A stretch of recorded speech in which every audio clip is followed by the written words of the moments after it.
Davis seconds. What kind of bullshit is that? Commissioner Smith, if I might, thank our guests for coming today and for hearing our process. It is really an honor for me to bring forward this resolution, which is in response to a bill that was enacted in last year's legislative session, Senate Bill 1513, to provide a property tax exemption for the surviving spouses of police and firefighters killed in the line of duty. The bill left it up to county's discretion to enact it, and I'm pleased to bring this forward. We know that in communities across the nation, our first responders increasingly face complex and difficult jobs. Death in the line of duty is something their families understand is a possibility every day, but something I'm certain no one can prepare for. Alleviating some of the financial burden to a slain officer's family is a small appreciation from us, and indeed small. But it's one that we can easily, and I think more importantly, very fittingly provide. So I'm going to hand this over now to our presenters, and again, thank you for being here this morning. Good morning. Good morning. Vice Chair Smith, Commissioners, for the record, Mike Long, County Assessor. Joining me is Rash. Hey, I got here late and I didn't know this was on. Where would I sign up to comment? Commissioner Smith, you summarized, or Shipwreck, you summarized it beautifully. I don't know what I can add to that except that passage of R1 would meet the county requirement for participation in the newly enacted property tax exemption. That does benefit the surviving spouse of a fire service professional, police officer, auxiliary officer killed in the line of duty.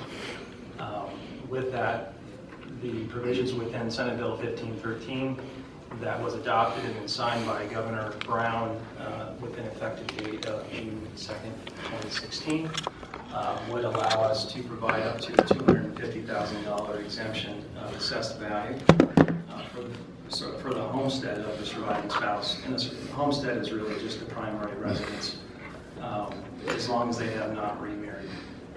But once approved for the exemption does last into perpetuity, meaning they don't have to reapply every year unless a disqualifying condition does take place, remarriage, or the spouse decides to move, that kind of thing. The cost to administer the program administratively is not seen as a substantial amount. We currently have in the assessment office a group of staff who maintain our exemption program through administration, and we don't anticipate this to be a significant work. However, to the financial impact to the districts, those would be based on the location of a homestead property, the tax rate within that code area for the property, and then of course the amount of the assessed value that is being exempted. So the current provision is up to $250,000 of assessed value, so it could be anywhere within that amount of assessed value exempted. That would have an impact on the financial impact of the districts. There was testimony provided during the process for adoption of Senate Bill 1513 that did talk about the number of killed police and fire professionals since 1995, I believe, which had a number of 55. So that, in fact, that we Or I turn this in out. the status of the exemption also speaks to on the administrative side. It's not going to be a significant amount. I want to speak on this subject. My comments and any questions you might have. Excuse me. Chair, Commissioners, good morning. Mike Martin, Chief of the Portland Police Bureau, and thank you very much for the opportunity to speak today on this important resolution. In 1867, Portland was a city of only 6,700 people, more than its share of crime.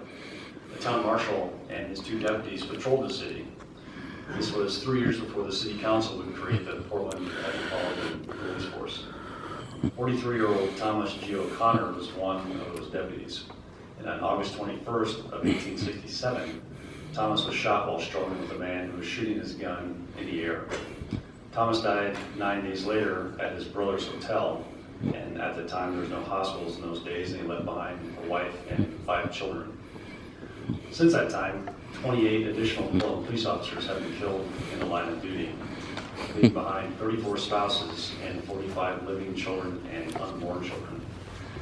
During my 25 years with the police bureau, there have been 3 officers killed in the line of duty: Thomas Jeffries, Colleen Weibel, and Kurt Hustetler. They paid the ultimate sacrifice to protect and serve the city of Portland. When Thomas Jeffries was killed, his wife was expecting their firstborn child. Thomas is in the process of slowly remodeling their home. A number of Portland Police Bureau members spent many days finishing Thomas's efforts for his wife and child. Excuse me. It was an honor to help them. After an officer is killed, the families continue to pay the price of that sacrifice. And as they wade through their grief and the enormous loss, they now must face an uncertain future that includes financial burdens. So this resolution to enact property tax exemptions for surviving spouses of public safety officers would help ease that burden. It would also send a powerful message of support to local law enforcement officers at a time when they face grave challenges. Officers go out every day and I believe in extraordinary, increasingly difficult circumstances. I'm proud of the work they do. So thank you once again very much for the opportunity to speak and for the consideration of this resolution. Thank you. Thank you. I just wanted to thank you again, Chief Marshman, for being here to present on this. And I actually wanted to just make a comment about the Senate bill, and that is that I will be advocating to make a change in something that I find to be somewhat unreasonable about the Senate bill itself, and that is that the surviving spouse is not allowed to remarry, because that seems to me like a very odd and prejudicial requirement to be written into state statute.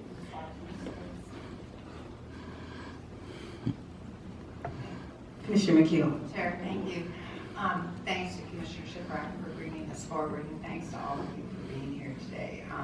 This is a hugely important step, and we're very happy to support it. Thank you. Commissioner Bailey. I'd echo those comments and just say to you, to all of the members of the police force and to our law enforcement community that put their lives on the line. We're grateful for your service. Thanks for being here today, and look forward to passing this. Thank you very much. And I want to thank you all for coming this morning, because it's important that we recognize the contributions and sacrifices that public safety officers make for our community. So this is just one small way that we can pay them back for all the service and the loss that they've had in their family. And the other question that I have on this, is that also for the children as well, or just the spouses to get the exemption? Vice Chair Smith, it's just for the surviving spouse. Okay, thank you. Thank you very much. Madam Chair, Yes, we have 2 people signed up. okay, we have public testimony on this. Could you call them up, please? Yes, Madam Chair. Please come forward when I call your name. Robert West and Mr. Lightning.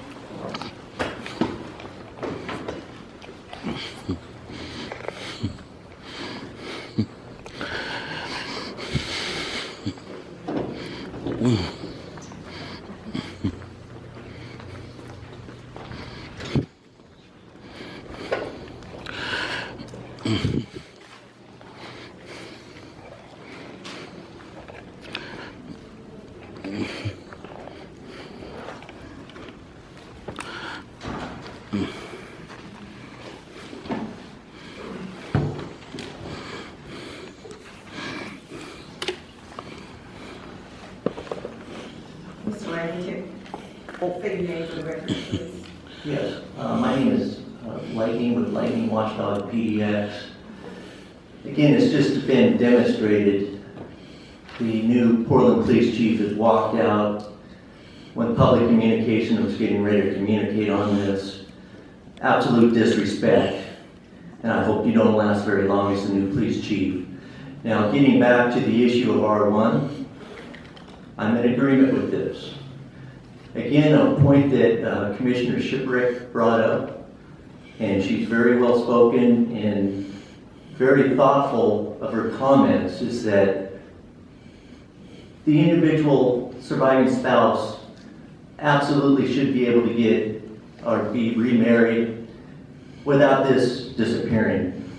Also, I would like to see that if the surviving spouse moves, I'd like this to transfer to the next property.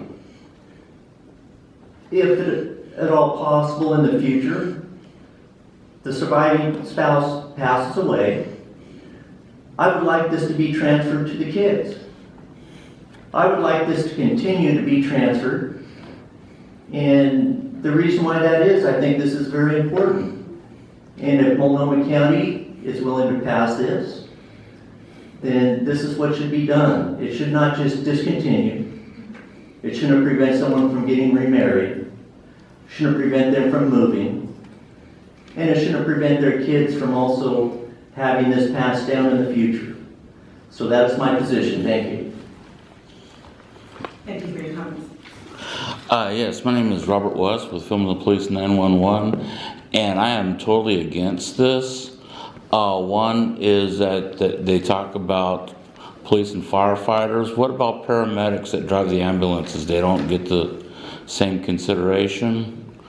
What about the people that respond to emergency disasters that aren't police, firefighters? They also don't get the same consideration. What about people that stop to help someone in a traffic accident where they're severely injured or killed? They don't get the same consideration.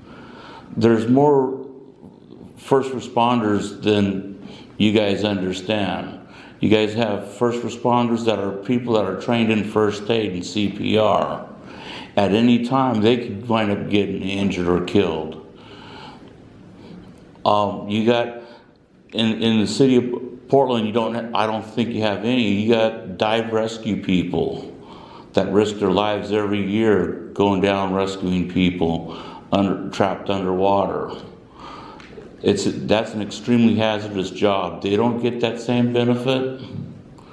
What about the medical people that work on the ships that come in? What about the people that work on the docks, the ones that are trained medical personnel that are there before the fire department and police when there's an emergency? They don't get the same. What about these helicopter people that pull people off Mount Hood? They don't get that same consideration. What I see is only law enforcement and firefighters. And that's not fair to the other people that are out there saving lives every day, that's out there risking their lives. Anytime a pilot or a rescue crew leaves a helipad to go someplace to pick someone up off Mount Hood or something, they risk death. If that helicopter crashes in the mountain area, they're dead. I want you to think about that. Any other comments, Commissioners? Commissioner Shipwreck, I want to thank you for your leadership on this. This is huge, and I think it's going to make a big difference. All those in favor, vote aye. Aye. Opposed? The resolution is adopted. Thank you. R2, resolution approving the acquisition of certain real property interests for the Northeast Arada Road project. So moved. Second.